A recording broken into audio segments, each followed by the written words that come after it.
Let's try this again, everyone. Good evening. This is day 3 of Pivot Chronicles. We've had some tech difficulties, and I decided it needs some oil. I decided that I wanted to be comfy cozy while I'm giving this lecture, and I get to do that because I decided so. Day 3 of Pivot Chronicles, we have discussed on day 1. I kind of just want to do a little bit of a recap. Day 1 was all about your strategic vision and your long-term goal. We talked about the CEO identity. We talked about the giveaway. The giveaway is going to happen in like 2 days because I messed up. So, and obviously this video is going to be uploaded probably tonight, maybe tomorrow morning. So I'm going to just give you guys some more time. So chapter 1 was all about clarity, long-term game plan, what it means to be a CEO, and your vision. That was a beautiful chapter. Yesterday we talked all about on the mistakes that I've made, the patterns that I'm seeing within the industry, where the industry is going. And today we are going to really dive into how to turn your vision into a profitable business model. I need my emotional support cup. So we have a squeaky clean foundation in place, right? Squeaky clean foundation is in place. What it means to be a CEO. Now we're going to take your idea that you have for your business, whatever it is, whatever you want to do, whether you want to do coaching, you want to put a program online, and we're going to actually make a profitable business model out of it and what that would look like. First things first, what I would do if I was you, if this is your first offer, second offer, third offer, or if it's just honestly you're like not very comfortable with launching an offer, is I would do market research. So market research is something that I did in the beginning phases when I first started rolling out online programs, because honestly you don't know what you don't know. Unless you have a following in the industry, unless you really like know your place, you might not have to do that much market research, but I always recommend it because there's nothing like hopping on a phone call, even if it's like 10-15 minutes with your people, with your peers, with your students that need help, and when they actually are able to verbally tell you what they're looking for, the areas that they are, struggling in their business, or the areas that they're trying to grow in their business, and what that looks like for you. Because what you're going to be able to do with all of the research with those calls, you should be you should be recording the calls, and then you can go back and extract information.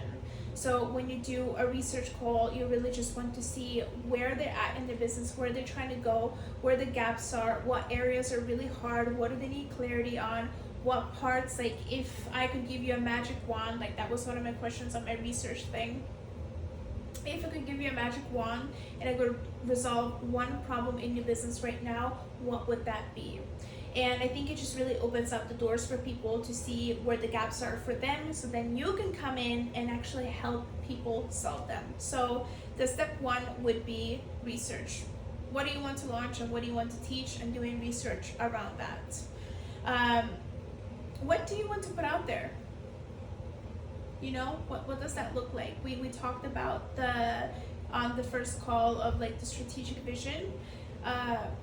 It really just depends on what you're teaching and what it requires for your audience to grasp. So what does that mean? Like if you are teaching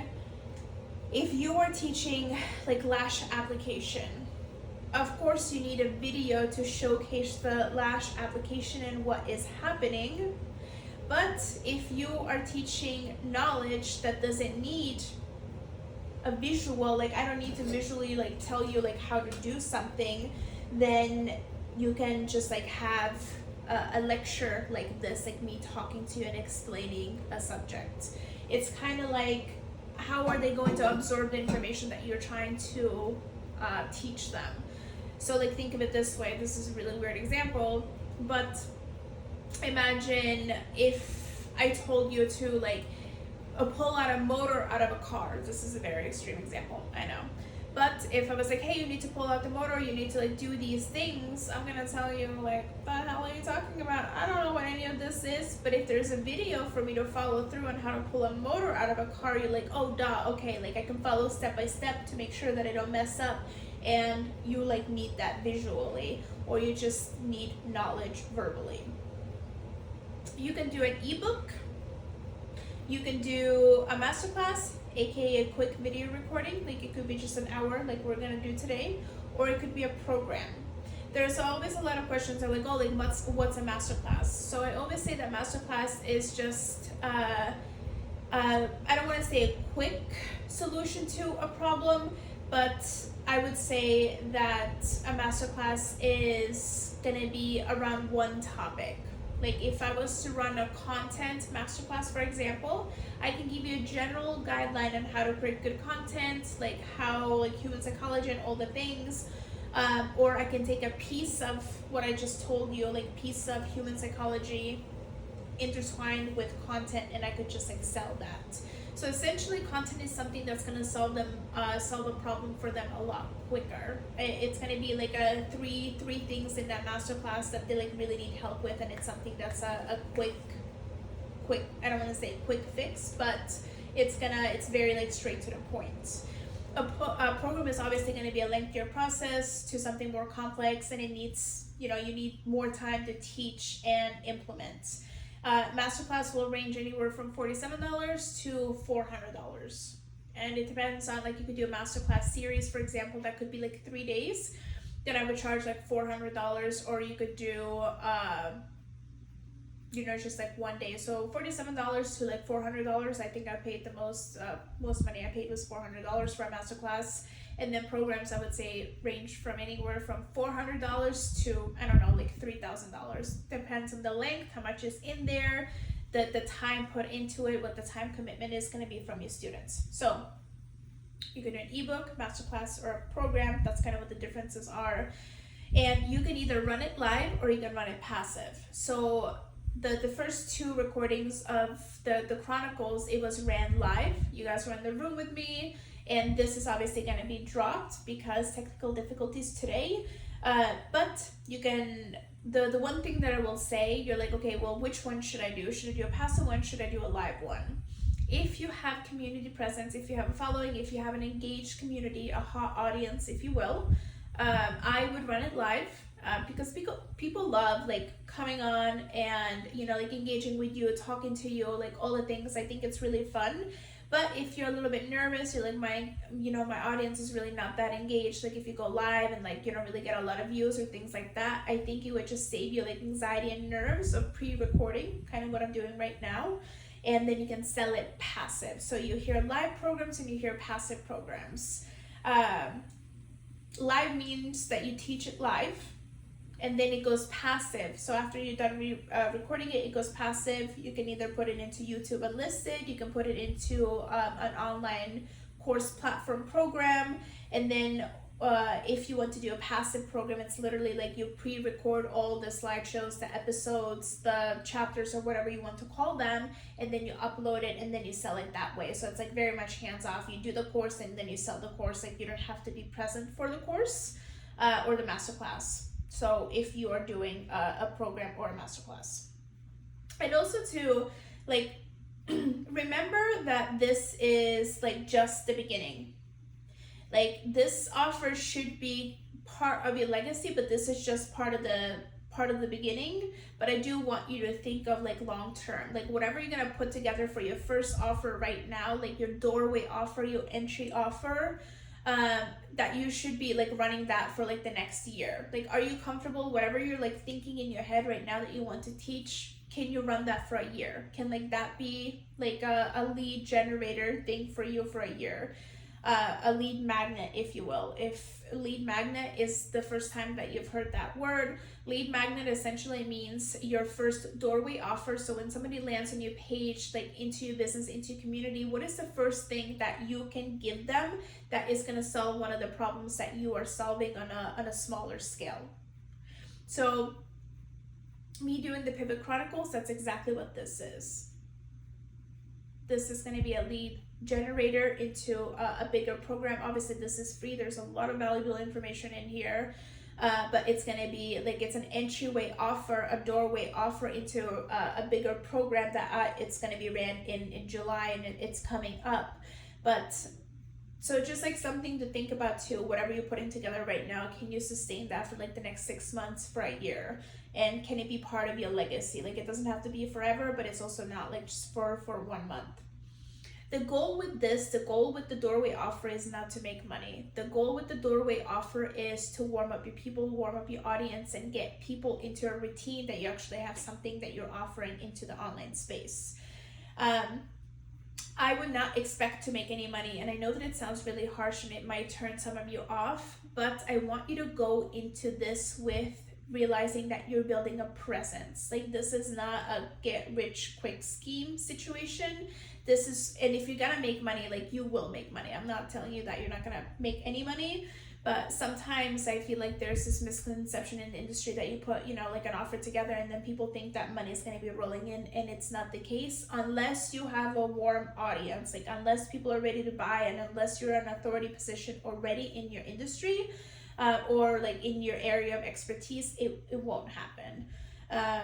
One of the things too, what I noticed with people wanting to come into the online space and the people that it clicks off quicker is the people that have the authority. They're already like training, traveling, doing all the things, and they have a place and a position in the industry. So just go into this with sharing your gifts and what you are good at, and just keep that in mind. So another question is, which one should I put together, Carol? Should I do an ebook? Should I do a video? Like, should I, like, what's the situation? Which way should I go? One thing that I would ask myself is, what are you good at? Are you good at writing? If you're good at writing, doing a PDF, a downloadable is going to be a perfect way for you. Like if writing is your jam, do a PDF, do a downloadable. If you're really good at like spoken word on video, you're comfortable on camera, you're being comfortable being filmed, your angles, your voice, all the things, then do a video, kind of what I'm doing right now. And the truth is, whichever way that you're going to spin this, if you're going to do a live video, if you're going to do a downloadable, it's going to be crunchy. It's going to feel uncomfortable. It's going to feel icky. You're going to, you're going to critique all the things. So there's certain things that you're going to hate about it. Keep going. It's supposed to be messy. It's supposed to be awkward. It's supposed to be weird. Let it be all of those things. This is not a time for perfection. This is literally a time for you to actually pour your heart and your soul and like your mind onto a piece of canvas. That's the way that I look at it, for you to share it with the world. We don't need perfection. We don't want perfection. We just want you. We want your talents. We want to hear your perspectives. We want to see how you do things. That's what we want from you. Okay? Okay. So always remember the spirit of the entrepreneur. The apps that I use. I love Zoom. Zoom is great. You can obviously like do like pre-recorded stuff on Zoom. You can save it onto your computer and then you can upload it into, I do YouTube Unlisted. So one of the really big mistakes that I did in the beginning, and I think I kind of talked about this, I touched on this yesterday, is I thought I had to have a course hosting platform. Should you get one? You can, you should. Do you need it if you're not really making money in the beginning? Hell no. I got the Kajabi situation, like I did all of that and I ended up getting rid of it. And I do a lot of my stuff, all of my courses are on YouTube Unlisted. This is the cheaper way, the easiest way for you to do it until you get comfortable, until you have programs to put them somewhere. Then it's going to make sense to have a course hosting platform. But for, one program, it's not really going to make sense for you to, pay $100, $200 a month. And then I have an email provider. It's called Flowdesk. I love Flowdesk. I think Flowdesk is great. Another thing that I really love is Loom. If there's like anything that you need to explain on your screen, on your computer, Loom is going to be like the perfect thing for it. You can just like share your screen. So even if you have, if you wanted to like do a Canva, a download, Canva presentation, then that's going to be like a perfect place like for you to use Loom if you want to. And then I have ThriveCart. Hi, Sunny girl. I have ThriveCart that I use for my sales pages. So I have ThriveCart that I use for my sales pages. If you guys have bought anything from me, you have checked out with ThriveCart. It's one of the best purchases that I have ever made for my business. I talk about it all the time. And ThriveCart also has a coach, what's the word I'm looking for? it has a course platform. There's like ThriveCart Learn is what it's called, and you can buy that too. So ThriveCart is like a one-time payment. It was $4.95 for me to get like the sales pages situation, and you can do however many courses on there, however many masterclasses. There's no limits. And then there is also ThriveCart Learn, ThriveCart Plus. I forget exactly what it's called. It's $195 on top of the $4.95. So $4.95, $195. I think, what is that? Like, so $495, like $700, all done. Like once you pay those fees, that is it.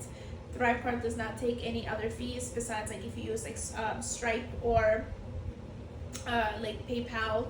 That's what it's integrated with, and that's how you're going to be collecting your money from ThriveCart. And then, as I said, YouTube unlisted too. We're gonna cover all of this in way more detail in the Queen of Pivot program, but you can like look up all of these apps. So Zoom, you already know, Loom, ThriveCart, YouTube unlisted, and then Flowdesk. So now you know what you want to create. The goal with this offer is to just offer an amazing tangible result for your community that they need a solution for. So this is where you either put an offer together that you're really good at and what your community needs, or what your community needs and what your strong suit is in. So it's basically the same thing, I just reversed it. If you aren't known for much or anything yet, if you're like, Carol, like this is my first one, like I don't really have, like a place in the industry, I don't really know like what I'm good at, or you know what you're good at, but you just haven't really expressed that on your social media channels, it's perfect, it's perfect, it's perfect. A lot of the times when people don't hop into the online space, it's like, well, nobody knows me, well, like nobody knows what I'm doing, blah, blah, blah. That is fucking great. You know why? Because that is going to give you the upper hand and the leverage to literally create the fucking legacy and the dream and the business that you actually want. That's perfect. Because it's a lot easier than having a following and wanting to switch and having to start all over. Imagine if today I was like, you know what, tomorrow I'm going to start knitting. You're going to be like, what the hell are you talking about? Like, you have been a business coach this entire time. I mean, knitting, like, good for you, but that doesn't resonate with us. I would have to start a whole new community. So, something to think about. If you have a following, you most likely are already known for something. Leverage that. Leverage that for your online venture. Take advantage of it. That's what I did. When I first got out of lashes and I quit the online space, when I quit lashes and I closed down my studio, I leveraged all the things that I was good at in my lash business. I was good at content. I was good at branding. I was good at marketing. I was like good at I am good at marketing. I am good at emotional intelligence, mindset, all of those things, and I leverage that, and I have programs on exactly those things. When it comes to a doorway offer, I always say to have at least 3 things that they can take away and apply immediately in their business. So whatever you're going to create, if it's a PDF, it's a video, a downloadable, it's just something that's tangible, like 3 things that you're like, this is the perfect solution. I feel like it's a really good place for you to start, and giving away golden nuggets, but not solve like their life problems. The goal is not with this to like cure cancer. The goal with this is literally for them to see like the potential with you and what it would be like working with you. That's the desire, their like dream. It just like opens up the door. You're like, whoa, we like it in here. This is fun. This is exciting. What else do you have? That's the point with this offer. So now you have a foundation. You're like, okay, I know what I want to sell. I know the programs. I understand. I know like what pieces go in there. I get it. Like now I know what I want to do. How the hell do I sell it? How do I sell it? How do I put it out to how do I put it out to the people? What does that look like? For how long do I promote it? How often? Those are like one of the big questions that I always get asked. So I kind of like want you to like squash that way of approaching the situation, or just like approaching the topic. What I always think about is what do I need to do for people's no's? How can I make them a yes? when it comes to selling. That's what I focus on. I always have an answer for all of their no's to turn it into a yes. But to give you a general guideline of how long you should be selling something, launching something, I would say if your audience is cold, meaning that this is going to be a first time, second time, people don't really know that you're going to be selling stuff, like this is a new venture for you, I would say 2 to 3 weeks. This could be a period where absolutely also no one shows interest. And the reason why I'm bringing this up is a lot of the times people go into this gung-ho. I want to bring everyone to like reality, back to reality. I think a lot of the times people are walking to the bank when they need to walk back to the car and take their cute ass home. Now, yeah, we're not going to the bank yet. This is not what it is. But if your audience is cold, I would say 2 to 3 weeks. If you have a warm audience, I would say 1 to 2 weeks. Okay? Like this offer could just be $47, which is a no-brainer. Jump in, see what you got. If you can blow them out of the water with $47, $77, $27, I don't really care what the price is. I would say under $100 is what I would do personally. They will remember that. So next time, if you already helped them with something, they're gonna be like, okay, you have a bigger offer that's like, let's say $200. They're like, okay, well, $47, she taught me that, and you know what, it was really valuable. Let's see what else. This is a trust building thing, right? This is not like, this is a trust portion to trust for your audience to trust you. That's what you do in the doorway offer. And also, this is where you get to have fun and you talk them through it in your content. So this is where the switch happens, because people are like, okay, like how do I sell it? What do I do? And your content is going to be the foundation for you to sell your programs in your stories and in your feed. One thing that I am noticing a huge switch happening, and I'm sure that you're seeing it happening on Instagram as well, where there's a lot of like, when you open up your explore page, you see a lot of how-to content. Here's how I went from 5 to 10K, of 5 ways to do this, like 3 methods to blah blah blah. It's very educational. I have not invested into someone because they told me a 3-tip trick. Have you? Just think about that for a second. The old like paradigm and the idea was that the more educational content that you put out, the more authority you're going to have. And while like, yes, there's truth to that, the authority content, so to speak, is changing entirely, and we are going into a storytelling content and problem awareness content. So you are solving a problem for them. I'm like trying to think of, I don't have an exact example because I don't know what you guys are doing, but whatever you're like selling and whatever you're gonna have a solution to their problem for is, something that I would ask myself is, what are some problems they have that they are not aware of?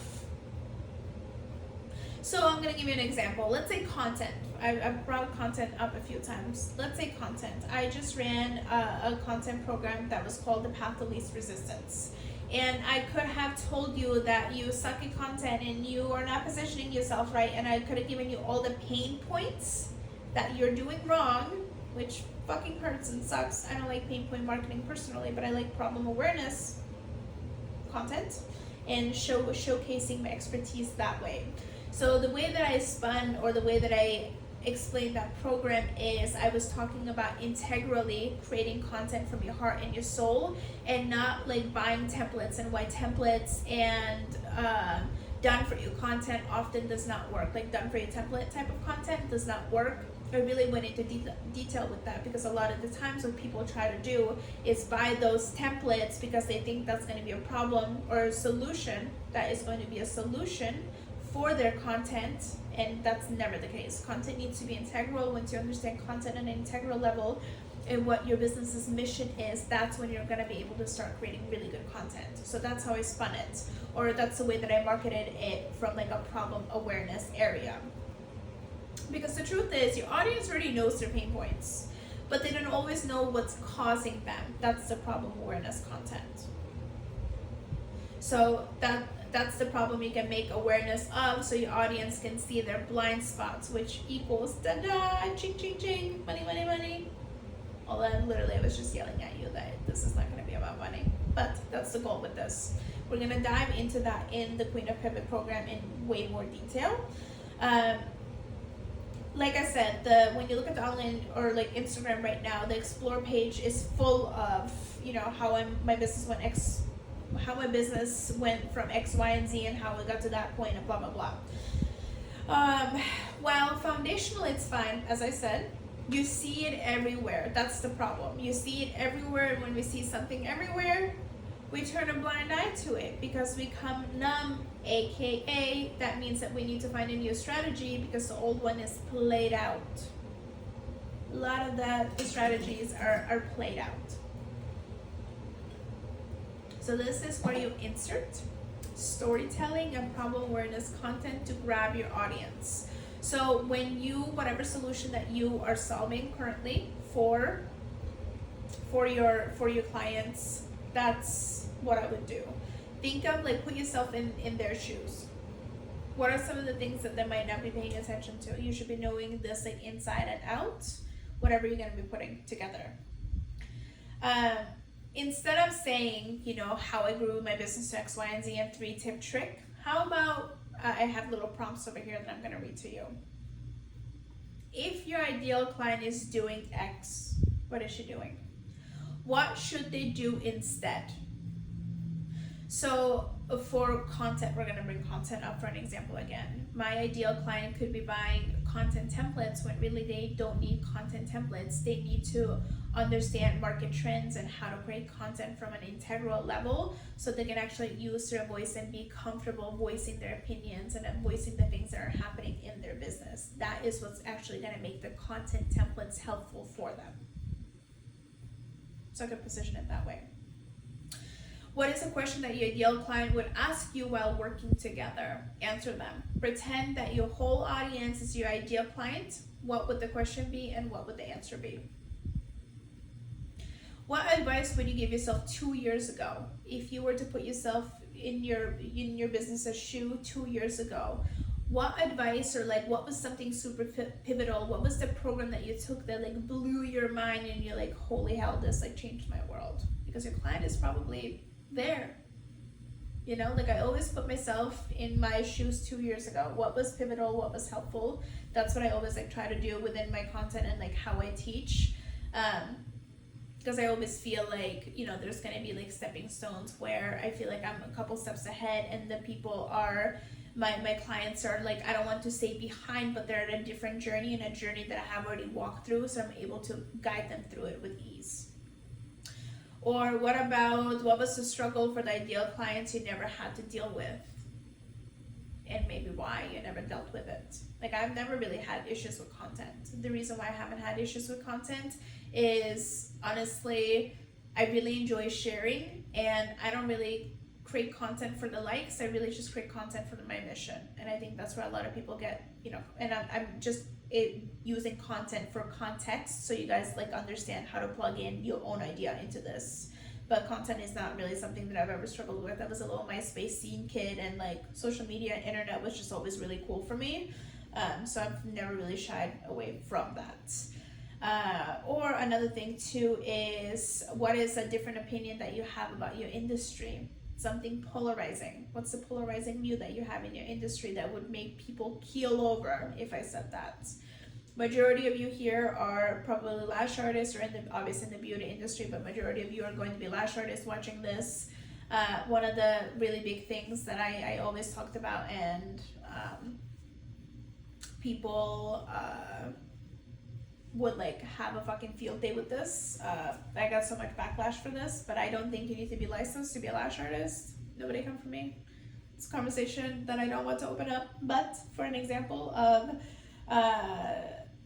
polarizing or controversial opinion or thought, and there's so many things that I can back this up with, so you always want to make sure that you can back up whatever you're going to have an opinion on and the why you feel that way. That's all you need to do. You don't need to change people's minds. You just need to stay true and sound to yourself. So over the next month, if you like are deciding that you want to launch something for what is today? June 20th. Maybe you want to launch something for July 20th. So over the next month, you are literally going to be selling every single day. You're going to be talking about it every single day. Your content is going to switch to that, and that's that. You're going to be just focusing on one thing and one thing only, because you're going to need the repetition factor so people actually know that you are going to be providing a service, that you're selling a service, because it takes time for people to register that you have a service to offer them. So when I say a doorway offer too, this is what you're going to be creating today. It's just a doorway offer. My palm is so itchy.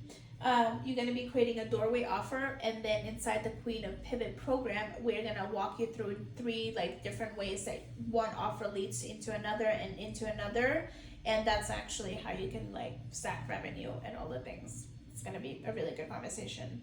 So this also too is where you want to like watch your patterns as a buyer. How long did it take for you to buy something? How long has it taken for you to sign up for something? Are you an emotional buyer? Excuse me. Are you an emotional buyer? A buyer? Do you need more information? Do you need all the details in order for you to make a decision and buy? That's something that I always consider too when I'm putting offers and programs out there. I always look at my own patterns and how long it takes me to do something.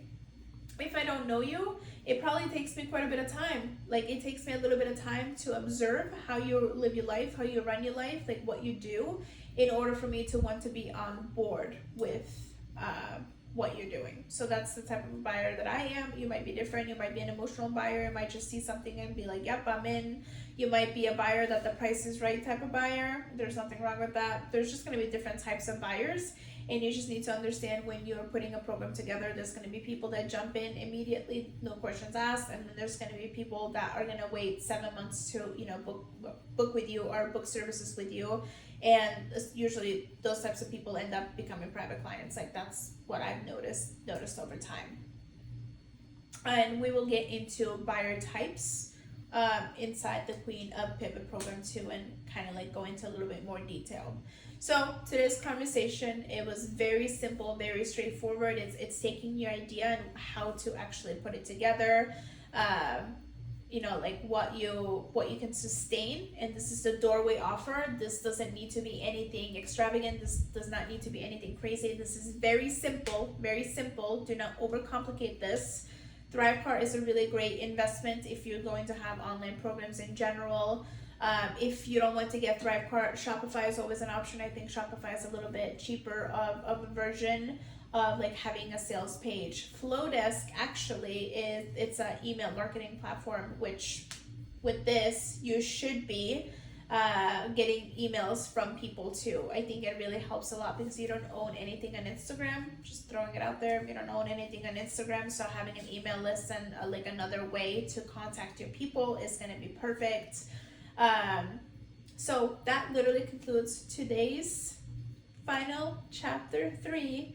Thank you for dealing with the technical difficulties and really just taking the time to like sit down, listen, implement. I'm really excited to just see like what really transpires out of this for you, because I know many of you are really curious, and this is why I put the free series together, because I wanted to give you a foundation that you can take with over if you want to launch. Like you can literally take all of this information, you can put it together and you can launch something. It's going to be messy. There's obviously like way more that you're gonna need in order to have a bigger program. But just putting together a doorway offer that's $47 that solves like 3 problem points for your client, like it's a no-brainer. Whether you want to do an ebook, a downloadable thing like a PDF, which I guess that's an ebook, or a course like this. And then inside the Queen of Pivot program, we're going to be spending 2 months together. We're literally going to take you from zero. Think of having a bridge. You're going to walk over like the Grand Canyon, whatever the little cool bridge that the Grand Canyon has, from one end of the bridge to the next. You not having an online offer, like if it's shaky, you have a few offers, you're like, oh, I don't really know, I could use help. We're going to take a little walk over the bridge over here. By the time that we're done, at the end of 2 months together, you're gonna have an offer together, you're gonna know how to sell it, you're gonna have the branding put together, you're gonna have the content to back all of this up, and we're gonna just like walk you through. We're gonna walk together the entire time. The reason why I'm doing it for 2 months is because we're gonna have calls every week, but I really want time for you to implement all of these things and be able to work behind the scenes and like not feel like you need to do everything in like 3 seconds. I think that can be really overwhelming, so that's why it's laid out over the course of 2 months, because I just want to give you ample enough time to like make it come to life. And then the giveaway too, like I said in the beginning, the giveaway, I'm gonna announce it in probably like 2 days now, just because today got messed up with technical difficulties. And the Queen of Pivot program doors are open for the next the next 72 hours, 3 days. The next 3 days, you have an option to buy in at an early bird rate of 40% off. I am gonna put the link into the show, I guess the show notes is what you would call it, or into this description when I upload this. And then you guys have 3 days to take advantage of it, and I hope that I see you guys inside the program. I hope that this was super helpful for you. Thank you for showing up. Thank you for asking good questions. Thank you for being curious. I thank you for wanting more for yourself. I love you. Bye. I gotta get out of this chair like an old lady now. Oh boy. Do you wanna come say bye? You wanna come say bye to the people? Well, come here. Come on. Come on. I love you. Oh, you're the best.